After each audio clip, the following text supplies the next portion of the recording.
তো 2026 কিন্তু অলপমান উত্থান পতন চলিব আগৰ নিচিনা নহয় কাৰণ যিহেতু 2025 বৰ্ষত অকণমান মানুহৰ আমাৰ বিশেষকৈ অসমৰ কাৰণে খুবেই এটা দুখৰ দিন আছিলে ডক্টৰ হিমন্ত বিশ্ব শৰ্মা এইটো নাম যদি নিউমাৰলজিকেলি আমি চাওঁ এইটো আহে নম্বৰ 1ত আমি তেওঁক সকলোৱে মামা বুলি মাতিলে তেওঁৰ নামটো আহে নম্বৰ 9ত এই 2026 বৰ্ষটো একচুৱেলি নম্বৰ 1ৰ ব্যক্তিসকলৰ কাৰণে খুব বেছি ভাল কিন্তু আপুনি এইটো কথা আপুনি চাব পাৰে লুৰিণজ্যোতি গগৈও কিন্তু নম্বৰ 1ৰ ব্যক্তি কিন্তু 1 হ'লেও তেখেতৰ যিটো ভাগ্য চক্ৰটো আমি চাওঁ মুখ্যমন্ত্ৰী হ'ব বিচাৰিছে বা এই ধৰণৰ ডাঙৰ পজিশ্যন আপুনি পাব বিচাৰিছে তেতিয়াহ'লে ৰাজ চক্ৰৱৰ্তী যুগটো বহুত ইম্পৰ্টেণ্ট হৈ পৰে বিৰোধী টীমটো যদি আমি চাওঁ আমি গৌৰৱৰ কথাই ক'ব লাগিব তেখেত নম্বৰ 4 ব্যক্তি যদিও নম্বৰ 4 নম্বৰ 1ৰ লগত কম্বিনেশ্যনটো ঠিকে থাকে তথাপি তেওঁ এবাৰ ষ্ট্ৰাগল বেছি হ'ব এই বছৰটো দেখাত লাগি আছে পৰিৱৰ্তন হ'ব নেকি বা কিবা হ'ব নেকি এবাৰ একো পৰিৱৰ্তন নহয় সেই একেই থাকিব আগতকৈও তেওঁলোকৰ এখন দুখন চিট কমিবহে পাৰে বৰ্তমান সময়ত সেই যিখিনি তেওঁলোকে মিত্ৰতাৰ কথা যিটো কৈ আছে বিৰোধী মিত্ৰতা সেই বিৰোধী মিত্ৰতাৰ শেষত গৈ পেলাই একো নহ'বগৈ আল্টিমেটলি যদিও খেলিব 2+2 5 হ'ব নোৱাৰিব নমস্কাৰ অসম লাইভ 24 চাই থকাৰ বাবে আপোনালোকক ধন্যবাদ জ্ঞাপন কৰিছোঁ যেহেতু মাজত মাত্ৰ 2টা দিন বাকী 2025 বৰ্ষটোক বিদায় দিবলৈ আৰু নৱবৰ্ষক আদৰিবলৈ সমগ্ৰ ৰাজ্যবাসী এতিয়া প্ৰস্তুতি আৰম্ভ কৰিছে যেহেতু 2025 বৰ্ষটোত আমি বহু বেয়া দিনে পাৰ কৰিলোঁ বহুত দুখৰ দিন আমি পাৰ কৰিলোঁ কিন্তু 2026 বৰ্ষটো আমাৰ কেনে যাব সকলোৱে ভাবি আছে 2026 বৰ্ষটো ভালে যাবলৈ কি কৰিব লাগিব কেনে যাব আজি সেই সকলো কথা আমি সবিস্তাৰে আপোনালোকক জনাবলৈ মই উপস্থিত হৈছোঁ জ্যোতিষশাস্ত্ৰবিদ ডক্টৰ পৰকমণি শৰ্মা ওচৰত উপস্থিত হৈছোঁ দাদা প্ৰথমে আমাৰ এই অনুষ্ঠানটোলৈ আপোনাক স্বাগতম জনাইছোঁ ধন্যবাদ আপোনাৰ লগতে সদৌ অসমবাসী ৰাইজক আপোনাৰ যোগেদি নৱবৰ্ষৰ বহুত বহুত শুভেচ্ছা জ্ঞাপন কৰিছোঁ যিহেতু 2025 বৰ্ষটো আমাৰ বহুত দুখৰ দিন গ'ল আমি প্ৰাণৰ শিল্পীগৰাকীকো আমি হেৰুৱালোঁ যিহেতু 2026 বৰ্ষ আহি আছে মাজত মাত্ৰ 2টা দিন বাকী প্ৰথমে আমি আমাৰ দৰ্শকসকলক আপোনাৰ থ্ৰুদি জনাব বিচাৰিছোঁ কেনে যাব যদি অকণমান আপুনি কৈ দিয়ে চাওক 2025 বৰ্ষটো আছিলে year of cleansing year of কমপ্লিশ্যনৰ যুগ আৰু year of snake as per Chinese numerology মতে কিন্তু এই বছৰটো যিহেতু 2026 বৰ্ষটো যদি যোগ কৰে 2+0+2+6 ডেট মিনছ 10 তাৰপিছত আহে 1 তো আল্টিমেটলি 1 বুলি কোৱাৰ লগে লগে আমি ছানক ৰিপ্ৰেজেণ্ট কৰে নিউমাৰলজিত আৰু ছান বুলি কোৱাৰ লগে লগে নিউ বিগিনিং নিউ হোপ লৈ পেলাই আহিব কিন্তু এই যে মই যে কৈছিলোঁ 2+0+2+6 ডেট মিনছ 10 বুলি কোৱাৰ লগে লগে যিটো 1 আহিছে তাৰ আগত 10টো যে হৈছে সেইটো 1 আৰু 0 কম্বিনেশ্যনত আহিছে তো 1 মানে হৈছে ৰাইজ 0 মানে হৈছে ফল তো 2026 কিন্তু অলপমান উত্থান পতন চলিব আগৰ নিচিনা নহয় কাৰণ যিহেতু 2025 বৰ্ষত অকণমান মানুহৰ আমাৰ বিশেষকৈ অসমৰ কাৰণে খুবেই এটা দুখৰ দিন আছিলে তাৰ বাহিৰেও বিভিন্ন ছেক্টৰত চাওক প্লেন ক্ৰেছৰ পৰা আদি কৰি ইণ্ডিয়া পাকিস্তানৰ যুদ্ধৰ পৰা সকলো ক্ষেত্ৰতে টেনশ্যন বহুত বাঢ়ি গৈছিলে কিন্তু এই বছৰটো আগতকৈ বহুতখিনি বেটাৰ হ'ব 2026 বৰ্ষটো হয় দুৰ্যোগ কিবা হোৱাৰ চাওক দুৰ্যোগৰ কথা যদি কোৱা হয় মই যদি ক'লোঁ আপছ এণ্ড ডাউন যেনেকৈ চলিব ফাইনেন্সিয়েল অলপমান কেতিয়াবা ক্ৰাইচিছ হ'ব পাৰে বিশেষকৈ ডলাৰৰ পৰিমাণটো যিটো বাঢ়ি যাব সেইটো ক্ষেত্ৰত অলপমান ফাইনেন্সিয়েল ক্ৰাইচিছ আহিব পাৰে কিন্তু যোৱা বছৰতকৈ এইবছৰ অলপমান ভাল হ'ব কিন্তু ফাইনেন্সিয়েল ক্ষেত্ৰত কিন্তু বাদ দিলে আপুনি যিবিলাক আগতে যিবিলাক প্ৰব্লেম হৈছিল বিশেষকৈ এক্সিডেণ্ট হওক বোমা বিস্ফোৰণ হওক যুদ্ধ ইয়াৰ পৰিমাণটো কমিব এই বছৰ সাহিত্য সংস্কৃতি ক্ষেত্ৰখনত কেনেদৰে পৰিৱৰ্তন চাওক যিহেতু মই কৈছোঁ নম্বৰ 1ৰ বছৰ নম্বৰ 1 মানে হ'ল নিউ অপৰচুনিটি নিউ থটছ আহিব গতিকে সাহিত্য সংস্কৃতিৰ কাৰণে খুব বিশেষ এটা ভাল সময় বৰ্তমান সময়ত নতুন নতুন পদ্ধতিত বহুত বস্তু আহিব লগতে AI বহুত বেছি বিশেষকৈ বিজ্ঞানৰ প্ৰযুক্তিবিদ্যা বহুত উন্নতি ঘটিব বিশেষকৈ আৰ্টিফিচিয়েল ইণ্টেলিজেঞ্চৰ এবাৰ বহুত আগতকৈ বহুত পাৱাৰটো বাঢ়ি যাব যাৰ ফলত তাৰ জৰিয়তেও বিভিন্ন সাহিত্য সংস্কৃতিৰ ক্ষেত্ৰত সেইবিলাক দিশও এপ্লাই কৰি পেলাই মানুহে বিভিন্ন ধৰণৰ কাম কৰিবৰ কাৰণে চেষ্টা কৰিব এই বছৰটো যিহেতু 2026 যিহেতু ইলেকশ্যনো আছে হয় ৰাজনীতিৰ ক্ষেত্ৰত বহুত উত্থান পতন কিবা পৰিৱৰ্তন কেনেকুৱা দেখিছে চাওক পৰিৱৰ্তনটো একো নহয় মই বহুত বছৰৰ পৰাই 2-3 বছৰৰ পৰাই কৈয়ে আছোঁ 2026 বৰ্ষটো সেই একেই চলিব বিজেপি নেতৃত্বাধীন যিখন চৰকাৰ বৰ্তমান চলি আছে সেই চৰকাৰখনে কণ্টিনিউ কৰিব আৰু আগতকৈ 2-এটা চিট বাঢ়িবহে নকমে কিন্তু কাৰণ যদি আমি চাওঁ ডক্টৰ হিমন্ত বিশ্ব শৰ্মাৰ যদি ডেট অফ বাৰ্থ আমি এনালাইচিছ কৰোঁ তেখেতৰ ডেটটো হৈ গ'ল 1 ফেব্ৰুৱাৰী 1969 যদি আমি আমি যদি নিউমাৰলজি ড্ৰাইভাৰ নাম্বাৰ কণ্ডাক্টৰ নাম্বাৰ বুলি কোৱা হয় ড্ৰাইভাৰ নাম্বাৰ মানে আপোনাৰ ডেটটো গতিকে 1 তাৰিখ মানে 1 বুজায় আৰু গোটেই ডেট অফ বাৰ্থটো যদি কেলকুলেশ্যন কৰে তেতিয়া আকৌ 1 আহে আৰু তেখেতৰ এই যিটো ব্যক্তিগত বছৰ বৰ্তমান যিটো চলি আছে তেওঁ নম্বৰ 4ত আহিব আৰু তেখেতৰ নামটো ডক্টৰ হিমন্ত বিশ্ব শৰ্মা এইটো নাম যদি নিউমাৰলজিকেলি আমি চাওঁ এইটো আহে নম্বৰ 1ত আমি তেওঁক সকলোৱে মামা বুলি মাতিলে তেওঁৰ নামটো আহে নম্বৰ 9ত এই 2026 বৰ্ষটো একচুৱেলি নম্বৰ 1ৰ ব্যক্তিসকলৰ কাৰণে খুব বেছি ভাল আৰু নম্বৰ 1ৰ লগত ৰিলেটেড কিছুমান নাম্বাৰ্ছ আছে যিবিলাকৰ ভাল হ'ব মই এই ভিডিঅ'টোৰ জৰিয়তে মই ক'ব বিচাৰিম যিকোনো ইংৰাজী মাহৰে 1 তাৰিখ 10 তাৰিখ 19 তাৰিখ আৰু 28 তাৰিখ নহ'লে যিকোনো ইংৰাজী মাহৰ 2 তাৰিখ 11 তাৰিখ 20 তাৰিখ আৰু 29 তাৰিখ নহ'লে যিকোনো ইংৰাজী মাহৰ 4 তাৰিখ 13 তাৰিখ 22 তাৰিখ আৰু 31 তাৰিখ নহ'লে যিকোনো ইংৰাজী মাহৰ 7 তাৰিখ 16 তাৰিখ আৰু 25 তাৰিখৰ ব্যক্তিসকলৰ কাৰণে খুব বেছি ভাল হ'ব যিহেতু ডক্টৰ হিমন্ত বিশ্ব শৰ্মাৰ ডেট অফ বাৰ্থটো 1 আৰু তেওঁৰ যিটো বিজেপি টিমটোৰ যোনে মানে সভাপতিৰ ডেট অফ বাৰ্থটো নাম্বাৰ 1তে যায় দিলীপ শইকীয়া ডাঙৰীয়াৰ গতিকে নাম্বাৰ 1ৰ এইবাৰ প্ৰভাৱ বহুত বেছি থাকিব কিন্তু আপুনি এইটো কথা আপুনি চাব পাৰে লুৰিণজ্যোতি গগৈৰো কিন্তু নাম্বাৰ 1ৰে ব্যক্তি কিন্তু 1 হ'লেও তেখেতৰ যিটো ভাগ্য চক্ৰটো আমি চাম এইটো মই নিউমৰলজিকেলি এটা বেছিক আইডিয়া দিছোঁ কিন্তু যেতিয়া আমি হৰস্কোপখন চাম হৰস্কোপ চাবলৈ যাওঁতে কি এটা যুগ থাকে ৰাজযুগৰ কথা কোৱা হয় কিন্তু ৰাজযুগৰ ওপৰতে থাকে ৰাজ চক্ৰৱৰ্তী যুগ ৰাজ চক্ৰৱৰ্তী যুগটো এনেকুৱা ধৰণৰ যুগ যেতিয়া আপোনাক ৰাজযোগে আপোনাক MLA লৈকে কৰিব পাৰে মেক্সিমাম কেতিয়াবা মিনিষ্ট্ৰী লেভেলত দিব পাৰে কিন্তু যদি আপুনি মুখ্যমন্ত্ৰী হ'ব বিচাৰিছে বা এই ধৰণৰ ডাঙৰ পজিশ্যন আপুনি পাব বিচাৰিছে তেতিয়াহ'লে ৰাজ চক্ৰৱৰ্তী যুগটো বহুত ইম্পৰ্টেণ্ট হৈ পৰে যিটো এই সময়খিনিত ডক্টৰ হিমন্ত বিশ্ব শৰ্মাৰে আছে আৰু তেওঁ শনিৰ ঢাইয়া এটা আছিলে সেই ঢাইয়াটো শেষ হৈছে কৰ্কট ৰাশিৰ গতিকে তেওঁৰ কাৰণে বৰ্তমান সময়টো খুব বেছি ভাল গতিকে তেওঁৱে আহি থকা 2026 বৰ্ষত জয়যুক্ত হ'ব আৰু লগতে নতুন মুখৰ সৃষ্টি হ'ব এই বছৰত আপুনি দেখিব নতুন সমষ্টি যেনেকৈ পুনৰ নিৰ্ধাৰণ নতুন সমষ্টি আহিছে নতুন মুখৰ বহুত আহিব নতুন মুখ জিকিও আহিব ইলেকশ্যনো খেলিব জিকিও আহিব লগতে মহিলাৰ আগতকৈ বেছিকৈ মহিলা প্ৰাৰ্থী এবাৰ জয়যুক্ত হৈ আহিব বিৰোধীৰ ক্ষেত্ৰত কি চাওক বিৰোধীৰ ক্ষেত্ৰত আমি ক'ব লাগিব বিৰোধী টিমটো যদি আমি চাওঁ আমি গগৈৰ কথাই ক'ব লাগিব তেখেত নাম্বাৰ 4 ব্যক্তি যদিও নাম্বাৰ 4 নাম্বাৰ 1ৰ লগত কম্বিনেশ্যনটো ঠিকে থাকে তথাপি তেওঁ এবাৰ ষ্ট্ৰাগল বেছি হ'ব এই বছৰটো এই বছৰৰ লগতে এই বছৰ যিহেতু ইলেকশ্যনেই হৈ যাব গতিকে তেওঁৰ কাৰণে অসুবিধা হ'ব তেওঁৰ নেতৃত্বাধীন গোটেই গভৰ্ণমেণ্টখন যদি তেওঁ মানে গোটেই টিমটোৰ কথা চোৱা যায় এই বছৰ তেওঁলোকে আগতকৈ অলপমান পৰিমাণটো কমিবহে দেখাত লাগি আছে পৰিৱৰ্তন হ'ব নেকি বা কিবা হ'ব নেকি এবাৰ একো পৰিৱৰ্তন নহয় সেই একেই থাকিব আগতকৈও তেওঁলোকৰ এখন দুখন চিট কমিবহে পাৰে বহাৰ সম্ভাৱনাটো খুব কম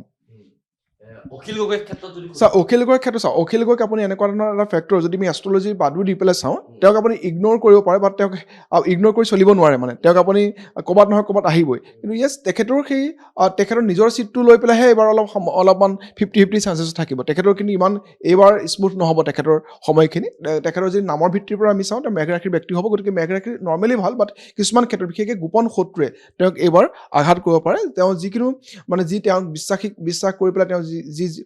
যোৱা বছৰ যেনেকৈ নিৰ্বাচনত জিকিছিলে এইবাৰ কিন্তু সেইবিলাক মানুহে তেওঁক বিশ্বাসঘাতকতা কৰাৰ বহুত সম্ভাৱনা আছে অখিল গগৈৰ ক্ষেত্ৰত এইবাৰে তেওঁ মানে একেলগে থাকিয়ে তেওঁক বিশ্বাসঘাতকতা কৰিব এই বছৰত মিত্ৰতাৰ ক্ষেত্ৰত চাওক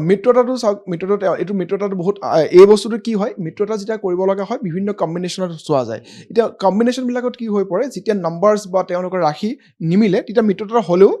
ইণ্ডিয়া পাকিস্তানৰ নিচিনা হৈ থাকে মানে কি হয় ৰাশিৰ ওপৰত বহুত নিৰ্ভৰ কৰে আমি এতিয়া দেখিছোঁ ইণ্ডিয়া পাকিস্তান ইণ্ডিয়া চাইনা এই ধৰণৰ যিবিলাক আমি যেনেকৈ মিত্ৰতাৰ কথা কওঁ যে মানে দেশৰ সেইবিলাকৰো ৰাখি থাকে ঠিক সেইদৰে আপুনি যেতিয়া ব্যক্তি বিশেষ হৈছে 4-5টা মানুহ যেতিয়া লগ লাগে এটা টিম বনাব মানে এটা কলিউশ্যন কৰিবৰ কাৰণে তেতিয়া কি হয় তেওঁলোকৰ ব্যক্তিগত ৰাশি নাম্বাৰ্ছবিলাকে এজনৰ লগত এজন মিলিছিলে না সেইটো বহুত ইম্পৰ্টেণ্ট বৰ্তমান সময়ত সেই যিখিনি তেওঁলোকে মিত্ৰতাৰ কথা যিটো কৈ আছে বিৰোধী মিত্ৰতা সেই বিৰোধী মিত্ৰতাৰ শেষত গৈ পেলাই একো নহ'বগৈ আল্টিমেটলি যদিও খেলিব 2+2 5 হ'ব নোৱাৰিব 2+2 ক'ৰবাত 3 হ'বগৈ পাৰে ক'ৰবাত 4 হ'বগৈ পাৰে 2+2 5 অৰ্থ এইটোৱে যে আপুনি কিবা এটা হেল্প কৰিছে তেওঁ কিবা এটা হেল্প কৰে আৰু বিগাৰ কিবা এটা কাম কৰিছে সেইটো সম্ভাৱনাটো খুব কম কাৰণ তেওঁলোকৰ যিটো কম্বিনেশ্যনটো ইমান এই বছৰটোৰ কাৰণে ভাল নহয় মুখ্যমন্ত্ৰী ডেফিনেটলি নাম্বাৰ 1ৰ ব্যক্তি ডক্টৰ হিমন্ত বিশ্ব শৰ্মা আছে তেখেতৰ মানে কি হৈছে মুখ্যমন্ত্ৰী কোন হ'ব বুলি ডাইৰেক্ট ক'বলৈ দিগদাৰ কাৰণ তেখেতৰ সময়টো খুব বেছি ভাল যিহেতু তেওঁৰ ৰাজ চক্ৰৱৰ্তী যুগটো আৰু বহুত দিনলৈকে চলি থাকিব তো অকল মুখ্যমন্ত্ৰীৰ পৰাই নহয় তাতকৈ ওপৰৰ যদি কিবা আৰু পজিশ্যন তেওঁলোকে নেশ্যনেল লেভেলতো পাব পৰাহে সম্ভাৱনা আছে মুখ্যমন্ত্ৰী তেওঁৰ কাৰণে একেবাৰে সাধাৰণ কথা হ'ব এইবাৰ যেহেতু আপুনি 2025 বৰ্ষতো বহুখিনি ভৱিষ্যতবাণী আপুনি কৰিলে কি হ'ব কি নহ'ব আপোনাৰ কিমানখিনি মানে আখৰে পালে চাওক আমি বিশেষকৈ যুদ্ধৰ ক্ষেত্ৰত কৈছিলোঁ আৰু ৱাৰৰ বিষয়ে বহুতেই কৈছিলে বাৰু ঠিক আমি ক্ৰিকেটৰ বিষয়ে বহুতেই কৈ আছিলোঁ ক্ৰিকেটৰ কথা এইটো কাৰণে কৈছিলোঁ ইণ্ডিয়া আপুনি যদি চাই যদি নিউমাৰলজিকেলি আপুনি চাই ইণ্ডিয়াৰ নাম্বাৰটো যদি 3ত আহে ভাৰত বুলি যদি কয় 6ত আহে আৰু 2025 বৰ্ষ যে নাম্বাৰ 9 এইবাৰ চাওক India cricket team women's cricket টীমো চাওক বা মেন্স ক্ৰিকেট টীমে চাওক বিশ্বকাপ জিকিছে এছিয়া কাপ জিকিছে চাওক আপুনি চাওক বিৰাট কোহলি এইবাৰ RCBক জিকাইছে 18 বছৰৰ পিছত তেওঁ জাৰ্চি নাম্বাৰ পিনে 18 তেওঁ হ'ল 5-6ৰ কম্বিনেশ্যন আপোনাৰ এইবাৰ ৰোহিত শৰ্মা নেতৃত্বাধীন ইণ্ডিয়া টীমে জিকিছিলে তেওঁ 45ৰ মান মানে জাৰ্চি নাম্বাৰ 45 পিনে ডেট মিনছ 9 মানে যোৱা বছৰ যে 3-6-9ৰ কম্বিনেশ্যনত বহুতখিনি স্পৰ্টছৰ ক্ষেত্ৰত ভাল হৈছিলে কিন্তু এনাৰ্জি এনাৰ্জিটো বহুত ভাল থাকিলে আমি স্পৰ্টছৰ কাৰণে ভাল, কিন্তু সেই এনাৰ্জিটো যদি বেছি হৈ যায় যুদ্ধ হয়, যেনেকৈ আৰু যোৱা বছৰ যেনেকৈ যুদ্ধবিলাক হৈছিলে। আৰু ইণ্টাৰেষ্টিং কথা আছিলে 4 আৰু 9ৰ যিটো কম্বিনেশ্যনত যোৱাবাৰ বহুত ক্ষেত্ৰত বেয়া হৈছিলে। যদি আপুনি পেহেলগাম ঘটনাটো কয়, নম্বৰ 4ত গৈছিলে। এই যে RCB জিকাৰ পিছত যিটো পদপিষ্ট হৈছিলে আপোনাৰ বেংগলোৰত, সেই তাতেও সেই নম্বৰ 4ত আছিলে। যিটো মণিপুৰত ঘটনা হৈছিলে নম্বৰ 4ত, এই বছৰ নম্বৰ 4 নম্বৰ 9ৰ অলপমান অসুবিধা হৈ আছিলে, কিন্তু 2026ত কিন্তু সেই নম্বৰ 4 ব্যক্তিসকলৰ কাৰণে ভাল হ'ব, নম্বৰ 9ৰ কাৰণে ভাল হ'ব। আমি যদি খেলৰ জগতখনত যদি চাবলৈ যাওঁ 2026 বৰ্ষটোত কি পৰিৱৰ্তন এই বছৰ খেলৰ ক্ষেত্ৰত বহুত বেছি পজিটিভ আছে। যোৱা বছৰ যিমানখিনি পজিটিভ আছিলে এই বছৰ আৰু তাতকৈ বৃদ্ধিহে হ'ব। স্পৰ্টছৰ ক্ষেত্ৰত চাওক, অভাৰঅল যদি আপুনি চোৱা যায় ইকনমিক ছেক্টৰটো অলপ প্ৰব্লেমেট দেখাই আছে, আৰু সকলো ক্ষেত্ৰত ডেভেলপমেণ্ট হ'ব। কালচাৰেল ক্ষেত্ৰত, স্পৰ্টছৰ ক্ষেত্ৰত, মানে বিশেষকৈ IT ৰ ক্ষেত্ৰত সকলোতে বৃদ্ধি পাব। কিন্তু এই বছৰ যোৱা বছৰ কি আছিল, আমি গোটেই যদি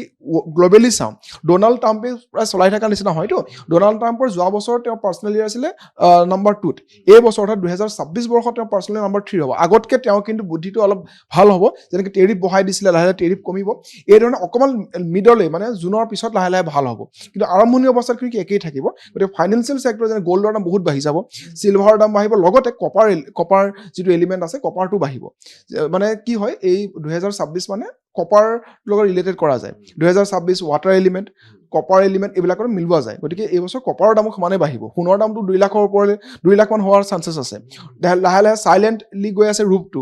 চিলভাৰৰ দামো লাহে লাহে বাঢ়িছে, কিন্তু সেই সমানুপাতিকভাৱে আপোনাৰ যদি চাই তামৰ দামো লাহে লাহে বাঢ়িব। গতিকে যোনে ইনভেষ্ট কৰিব বিচাৰিছে তামতো ইনভেষ্ট কৰিব পাৰে। আমাৰ দৰ্শকসকলে যিটো বিচাৰিছে যে 2026 বৰ্ষটো ভাল হ'বলৈ কি কৰিব লাগিব, সকলোৱে সেইটো কথা বিচাৰে, সেই সন্দৰ্ভত কি ক'ব? চাওক, 2026 মানে মই কৈছোঁ নম্বৰ 1ৰ বছৰ চানৰ বছৰ। চানৰ নিচিনা ডিচিপ্লিন হ'বলৈ শিকিব লাগিব। চানে যেনেকৈ সূৰ্য উদয় আৰু সূৰ্য অস্তৰ ফিক্স টাইম বান্ধি লয়, আমি নিজৰ লাইফত সেই ৰুটিনখন বহুত দৰকাৰ। ডিচিপ্লিন, অৰ্গেনাইজ, কনচিষ্টেঞ্চি মেইনটেইন কৰি থাকিলেহে আমাৰ কাৰণে ভাল হ'ব। সূৰ্যৰ নিচিনা যদি আপুনি ফেমাছ হ'ব বিচাৰিছে, সূৰ্যৰ নিচিনা যদি নেম ফেম পাৱাৰ পাব বিচাৰিছে, তেতিয়াহ'লে আপুনি ডিচিপ্লিন হ'ব লাগিব। লগতে সূৰ্যৰ এই 2026 বৰ্ষৰ এলিমেণ্টটো হ'ল ৱাটাৰ এলিমেণ্ট। গতিকে পানীৰ অপচয় নকৰা, পানী যিমান ছেভ কৰা সিমান ভাল হ'ব। লগতে যিহেতু মই ক'লোৱেই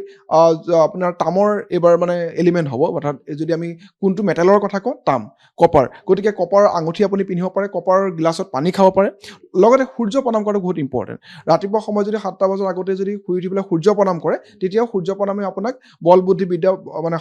মানে হোৱাত সহায় কৰিব। লগতে এই বছৰ যদি বাস্তুৰ দিশৰ পৰা চোৱা যায়, বাস্তুৰ ডাইৰেকশ্যনটো হ'ল ইষ্ট ডাইৰেকশ্যনটো, পূব দিশটো। গতিকে পূব ফালে যদি আপুনি উদিত সূৰ্যৰ ফটো ৰাখে তেতিয়া ভাল হ'ব, তাত আপোনাৰ ঘৰৰ কাৰণে ভাল হ'ব। লগতে পিতৃ বা পিতৃস্থানীয় ব্যক্তি, লাল কিতাপৰ মতে পিতৃ বা পিতৃস্থানীয় ব্যক্তিৰ লগত যদি সম্বন্ধ ভালে ৰাখে তেতিয়া ভাল হ'ব। দুখীয়া নিচলা মানুহক যদি মেডিচিনছ আপুনি দিব পাৰে,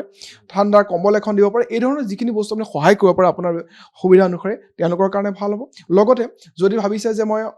কোন ভগৱানক প্ৰে কৰোঁ, বিশেষকৈ বিষ্ণু সহস্ৰ নামৰ যদি পাঠ কৰিব পাৰে খুব ভাল। সূৰ্য প্ৰণাম কৰা, মানে আদিত্য হৃদয় স্তোত্ৰম যদি পাঠ কৰে তেওঁলোকৰ কাৰণে ভাল। লগতে যিমান পাৰে এই বছৰ সূৰ্যৰ কেৰেক্টাৰটো কেনেকুৱা সদায় দি আছে,